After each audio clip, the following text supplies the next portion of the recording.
주님께서 12제자를 부르실 때 그들에게 능력과 권위를 주셨는데 능력이라는 게 뭐냐면요. 두나미스, 다이너마이트 같은 폭발적인 힘이에요. 다른 걸 파괴하고 움직일 수 있는 영향력 있는 힘이죠. 근데 능력만 준 게 아니라 뭘 줬어요? 권위를 주셨는데 권위라는 것은 엑수시아라는 거예요. 능력과 달라. 이건 사회적이고 법정적인 그런 힘이에요. 예를 들어서 교통순경의 직결 심판권 같은 거, 판사의 능력 같은 거, 권위 같은 거. 그런데 그 12제자에게 능력과 권위를 주셨다는 거예요. 놀라운 것은 그들을 부른 것과 능력과 권위를 준 것이 시간 차이가 거의 안 난다는 거예요. 뭘 의미하냐면요. 능력과 권위는 받은 것이지 내가 개발하고 내가 돌을 닦고 내가 뭔가 준비한 것으로 하나님 나라를 위해서 쓰이지 않았다는 거예요. 하나님께서 주셨다는 거예요. 주셨다는 것은 언제든지 뺏어갈 수 있다는 걸 의미해요. 그래서 저는 목회를 하면서 그런 생각이 들어요. 내 스스로 내 자신을 보면은 정말 두렵고 자신이 없는데 신기하게 하나님께서 말씀을 전하는 능력과 권위를 주셨어요. 그런데 이것이 내 것으로 착각하면 안 되겠죠. 왜 주셨을까? 오늘 본문을 보니까 굉장히 중요한 의미를 저에게 주시더라고요. 그건 뭐냐면 첫 번째는 연약한 필요한 자들을 위해서 내게 능력과 권위를 주셨다는 거예요.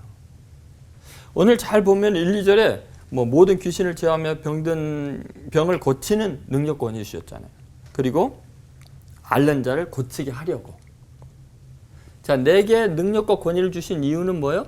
하나님이 돕고 싶은 사람, 고쳐주고 싶은 사람이 있으니까 그 통로로 나를 쓰시기 위해서 내게 능력과 권위를 주신 거라는 거예요.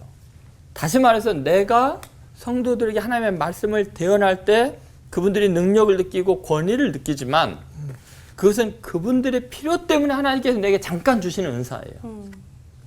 바벨론을 건설하고 세계를 제패해 나갔던 느부갓네살 왕이 하나님께서 굉장한 심판의 도를 쓰시니까 자기가 굉장한 줄 알았는데 하나님께서 어느 날 지혜와 명철을 뺏어가니까 어때요?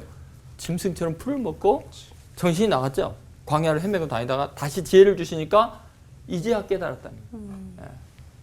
내게 하나님께서 지혜와 총명을 주셨기 때문에 내가 세상을 다스리는 왕이 되었다는 거예요. 모든 영광을 하나님께 돌린다는 거죠. 되게 중요한 것 같아요. 이런 의미에서 우리는 내가 하나님께 쓰임받지만 그 특별한 은사로 누군가를 도울 때 그분들의 약함과 결핍 때문에 내가 쓰임받는 거예요. 내게 능력이 주어진 거예요. 그것은 약한 자를 내가 돕는 개념이 아니라 나를 위대하게 만들기 위해서 이분들의 아픔과 결핍이 있었다는 거예요. 그래서 돕는 자와 도움을 받는 자의 우월의식이 불가능해요. 계급의식도 불가능해요. 고마운 마음으로 돕고 도움을 받을 때 하나님이 저분을 통해서 내게 준다고 생각해서 비굴할 수가 없는 거죠. 요셉이 고대 근동의 모든 사람을 먹여 살리는 엄청난 총리 대신의 자리에 앉은 것, 그 능력과 권위, 그거는 요셉이 준비한 것도 아니고 마련한 것도 아니고 하루아침에 하나님이 그를 그렇게 세우신 이유가 뭐예요? 7년 대흉년 때문에 다 죽을까 봐 요셉을 그 파란만장한 생애를 통해서 능력과 권위를 주신 거예요.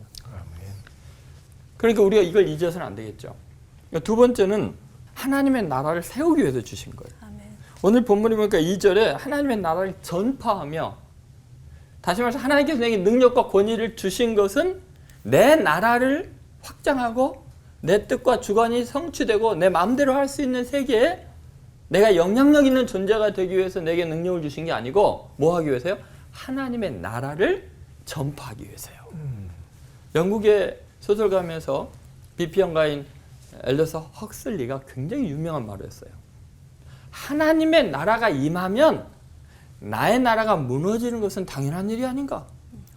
우리는 하나님의 나라를 위해서 하나님을 위해서 헌신한다고 하면서 내 나라 세우고 있거든요. 근데 하나님의 나라가 임하면 내 나라는 쇠해야 되는 거 아니에요? 그는 흥하게 하고 나는 쇠하여야 하겠다는 세례 요한처럼요. 근데 우리는 내 스스로 자꾸 하나님께 쓰임받고 약한 자들을 돕고 결핍된 사람을 채워주면 어느새 내가 내 나라를 세우는 걸 착각해갖고 내 뜻대로 안 되면 화가 치밀어 오르고 울분이 생겨나고 이런 모습을 보는 거죠. 철저하게 하나님의 나라를 전파하기 위해서 내가 세움받았다. 그것을 잊어서는 안 될 것 같아요. 세 번째는 사명과 은사는 같이 온다는 거예요. 또 오늘 이 구절을 보면 9장 1절에서 주시고 능력과 권능을 주시고 그 다음 2절에서 보내시며 이렇게 나와요. 자, 우리를 보내실 때는 반드시 먼저 뭐를 해요? 능력과 권위를 주시는 거예요. 우리에게 사명을 맡길 때는 사명을 감당할 수 있는 능력과 권위, 은사를 주시는 것을 믿어야 돼요. 아멘. 이건 뭘 의미할까요? 내가 능력이 없고 준비가 안 됐습니다라고 한탄할 게 아니라 내 인생의 목적이 하나님의 나라를 위한 것이고 하나님의 사명을 위해서 살면 필요한 능력을 주시는 거예요. 그러니까 우리가 중요한 게 뭐냐면 내가 갖춰진 것이 없다고 한탄할 게 아니라 내가 하나님을 위해 살기를 원합니다. 하나님의 말씀대로 순종하기를 원합니다 하면 필요한 능력과 권위를 주실 줄로 믿어야 돼요. 아멘. 그래서 우리는 사역을 위해서 살면 모든 능력과 권위를 내가 경쟁해서 갖추기 위해서 스펙 쌓기 위해서 고생을 해요. 사역을 위해서 살면. 근데 사명을 위해서 살면 하나님의 능력과 권위를 주시는데 하나님의 주시는 능력과 권위는 내가 이룬 것보다 훨씬 위대해요. 그 믿음이 있어야 돼요. 아멘. 저는 약한 자들, 필요한 자들을 위해서 하나님의 나라를 위해서 사명을 위해서 주신 걸로 믿고 부족하고 자신 없지만 이 말씀을 의지해서 12제자처럼 열심히 목회를 하고 있습니다. 여러분도 저와 함께 하나님의 나라를 위해서 귀하게 쓰임받는 복을 누리기를 주의 이름으로 소망합니다. 아멘. 기도하겠습니다. 하나님, 많은 사람을 돕고 위로하면서도 겸손할 수 있는 은혜를 허락하여 주옵소서. 아멘. 예수님의 이름으로 기도드립니다. 아멘. 우리가 다들 이렇게 연약함, 내 연약함에 딱 직면했을 때 그때 무너지기가 가장 쉽잖아요.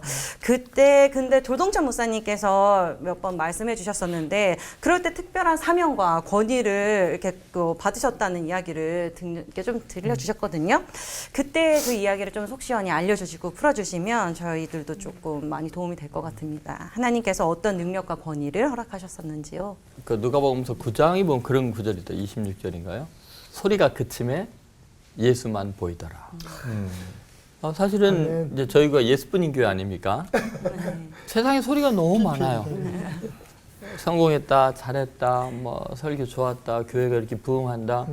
근데 언제 이 소리가 그치냐면요, 이제 실패할 때, 좌절할 때, 낙심할 때, 세상에 많은 그 기준이 되는 소리들이 다 그치면 예수만 보이거든요. 근데 그때는 가장 내가 약해질 때거든요. 약할 그때 곧 강함이라. 이게 목회인 것 같아요. 다시 말해서 약할 때 어떻게 극복하고 이기느냐. 근데 사실은 진짜 더 약해져야 더 강해지는 것 같아요. 아직도 내가 어느 정도 내 스스로 할 수 있고 나 정도는 괜찮아라고 하는 그 순간부터 계속 무너지는 것 같아요.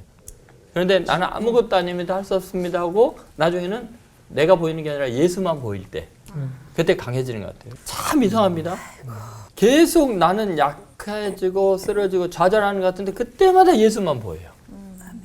그래서 오히려 약한 그때 다시 말해서 계시는 가시에 걸려 있는 것 같아요. 내 몸을 찌르는 가시에 하나님의 계시가 있어요.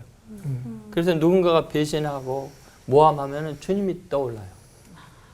그래서 더 강해져요. 더 복음만 전하게 돼요. 더 말씀만 붙들게 돼요. 약할 그때가 곧 강한 때라 그렇게 고백할 수밖에 없는 것 같아요.